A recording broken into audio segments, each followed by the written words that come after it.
Happy full moon, my friends. Siakatatar anahasa itur utur. It is October 27th, and tomorrow, October 28th, we have a full moon, a lunar eclipse, a partial lunar eclipse. But still, iskohuturu uta aranenera. It's a powerful full moon. But the best part about this full moon is it's really nothing that you need to do. The energies are magnificent. My people have been talking about this full moon and this eclipse for a little while now, but I went on a deep dive earlier in the week, and if you read down in the description, you can find all the details.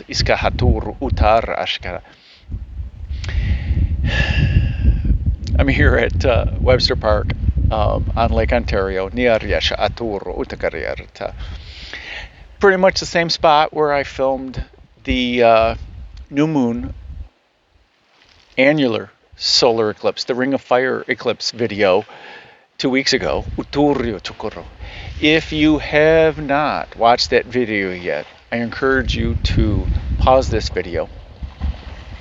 I'll try to put a card here so that you can jump right to it and go watch that video, do the meditation where we're walking through this ring of fire into our most easy, joyful, abundant life path.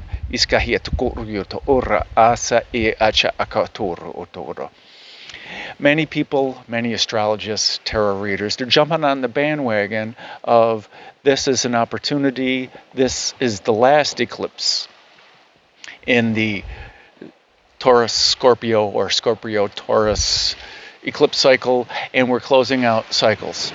Cool, yes, but it's much simpler than that, and it's much bigger than that. My guides were telling me a while ago that Ring of Fire eclipse 2 weeks ago and this lunar eclipse are part of this grand scheme that is tied to the end of the Mayan calendar, which is really winter solstice 2012. It's a significant date for many people, but besides me taking my guide's words for it, I actually did the research, and I'm dumbfounded as to how right they were.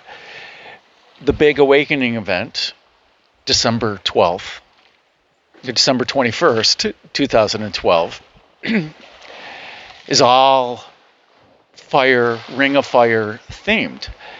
I looked up into Dreamspell. I took their write-up of it and did my interpretation of it, changed some of the language into will speak. Not that they were wrong. It's just that when we're in the right mindset, I used law of attraction language and used all the types of language that I use on this channel.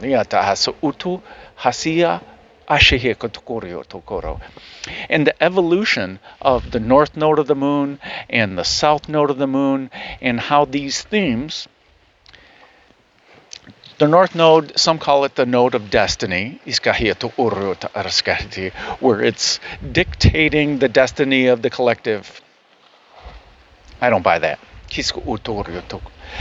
Although I do believe that destiny plays a role, or better yet, the energies of the universe as they turn influence us in ways and invite us to do things in certain ways.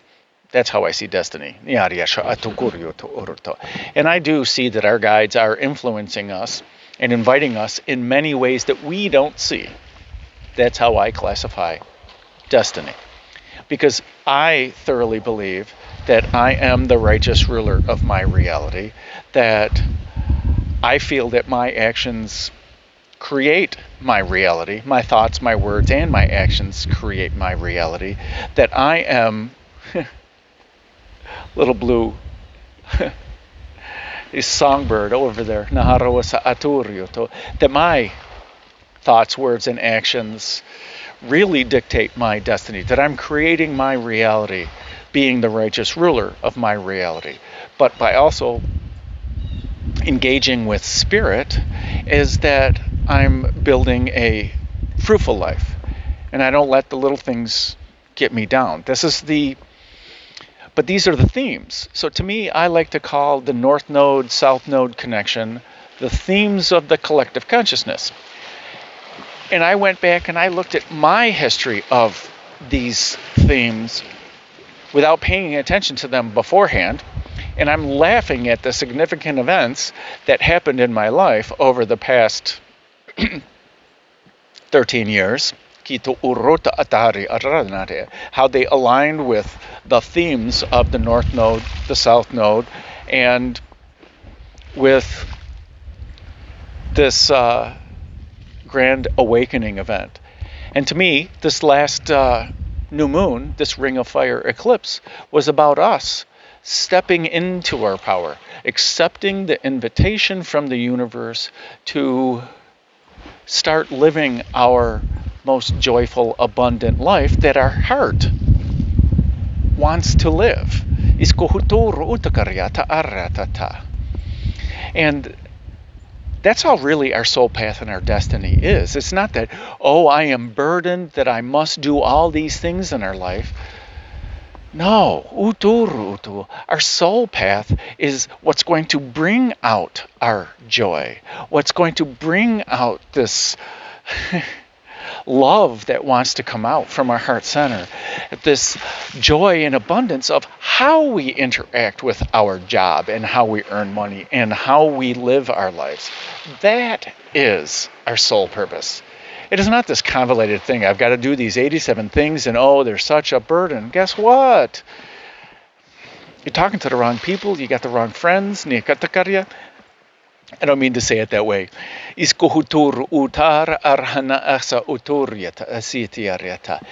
is simply that our inner being is asking us to look at it in a different way, in a more loving way, in a more understanding way. So the North Node is the invitation from the universe, from the moon and the earth and the sun, that these are the themes that the collective consciousness have already agreed to up in the higher realms and in the collectiveness of our heart centers. And we've chosen to incarnate here during the playout of these themes. And Scorpio, rebirth, death and rebirth. Transformation. Guess what? We were in this Scorpio-Taurus cycle back in the winter solstice of 2012. I didn't know that till I started doing my research, and I laughed hard when I found that out. Taurus is about grounding and making our reality, making our dreams a reality, bringing it into the physical. But they also gave me the image of Ferdinand the Bull, Disney movie, but it's a story before that about this bull who didn't want to be the bull, all this macho bull stuff. This bull just wanted to smell the roses. He wanted to smell the flowers. So to me, the Taurus theme is making our dreams a reality while still smelling the roses along the way. That we're not so focused on all those physical things that we need to do to bring our dreams into reality, but to enjoy every step of the path. And when the North Node is pointing towards Scorpio, the focus is on transformation while still adhering to I'm creating my reality and I'm smelling the roses, but we're not so focused on making it physical. We're focused on the water element, of going with the flow, allowing the transformation to happen. How can I change my perspective to be more aligned with my inner being, which is a great theme on any day, in any moment. And this Grand Awakening event on December 21st, 2012, was all about this rebirth. People woke up. People go, what is this consciousness thing? What are these abilities that I now have that I can do? And maybe that didn't trigger instantaneously. There was a gentle unfolding for some, and some just go, I'm here. What? What do I do? And we've played through the themes of Libra and balance and harmony, and finding the harmony, being the harmony. And we went through the North Node in Taurus. And this past July, we transitioned into the North Node of Aries. Aries is Mars, the god of war, but we don't have to think of it as being warlike. I'm going after what I want at no matter what cost it is, because I have the weapons and the armament and the will and determination to do it. Well, maybe by being the righteous ruler of our reality and understanding our divine weapons, our skill set. To me, divine weapons are just our skills that we can employ to create our lives, cut through our bondages, those limitations, all those resistances for us stepping into our true authentic self and our soul mission. Ahu chai akaharwa asuta ataka arata erotoko. Because all of our resistances are just us being resistant to that. What are the risks? What are our fears? We think about the fears of living our awesome life as opposed to actually doing it. Well, these themes have played out, and now the last 2 weeks, during the last new moon, during the Ring of Fire solar eclipse, I was guided to lead that meditation to go through the waterfall, go through purity, grab the key, which is your permission slip from your guides, which is really your inner being, your true authentic self. No matter how much we see them as angels or aliens or different beings of higher consciousness, they're still a part of us. They're not separate from us.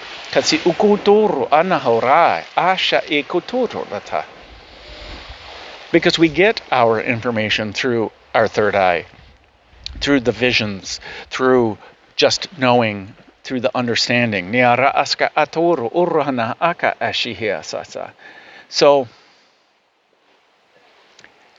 and then we went into the field of our harvest, our abundant harvest, and went up to this platform where we meditated, where we set the key in our heart, and the portal of the Ring of Fire opened up. And it's all just imagery so that we give ourselves permission to walk through this portal of awesomeness into our truest life, our most authentic life, being our truest authentic self. Not by trying, just by simply stepping through the portal. That's it. Yes, I want that life. And then allowing it to unfold. Now, this lunar eclipse is a completion of those cycles. We've stepped through this portal of awesomeness. It's a portal of our creation. The eclipse season and the eclipse was just the invitation. That key to you from your guides was simply you accepting this key and you putting this key in your heart was allowing those hidden messages to come through, those hidden permissions. By allowing those to come through, we're dropping all the resistances to it, allowing ourselves to be awesome in this moment and to continue to be abundant and joyful and loving, respectful, easily, though, utariata. That's what this eclipse is about. Simply, we've walked through the portal. Let's just close the door, or allow it to close on its own, even less effort. Take the key out of that portal because we don't need it anymore. That has served us. Thank you so much. All of my history, all of my past lives, all of those things that have taught me things that I've seen them as both contrast and overwhelming joy or alignment. We can see them as any number of things, but thank you, because I'm now here and I'm now, and that is the direction in which I'm creating my life and I'm manifesting. By allowing this door to close, that's the completion of a cycle. But how does that deal with this grand awakening? Us closing the door is us acknowledging that we're awake enough where we are. We accept ourselves fully where we are, what has happened, and what we wish to do. We don't have to know what it is that we wish to do. Is that if we know we're walking this path of joy, that we know it will unfold with joy and with awe, being the childlike being. I summed it all up, and even the summary is a long paragraph, but read it. I can't do it on my phone here, but so the dream spell for tomorrow, the yellow star, that you are this yellow star. As you understand, you are this star, this shining being, that in your conscious self, you understand that you shine. And this Red Skywalker is you and your subconscious mind, your inner being, all those things that you think you don't know, is this infinite being as well, that transcends time, that doesn't see the obstacles as obstacles, and can walk this path of joy, stepping over the stones joyfully, or maybe even playfully hopping on the stones that you formerly saw as obstacles. Can you make a game out of it? And this blue hand is you, this magnificent being that understands everything. Hopefully I'm getting it right. The yellow star, the Red Skywalker. I'm going by memory from when I wrote it up yesterday and the day before and the day before.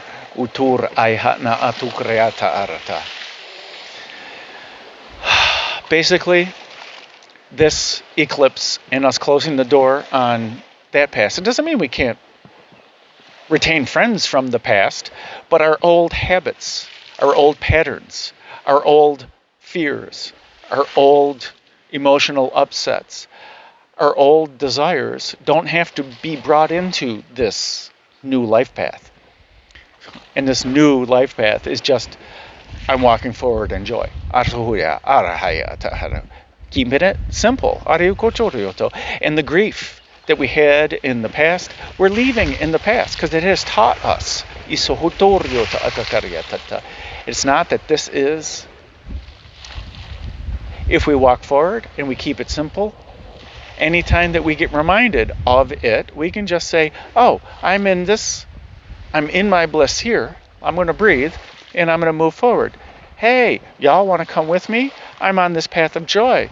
And maybe if you're walking your path of joy next to me in my path of joy, guess what? We're creating even more awesomeness than walking our path of joy alone.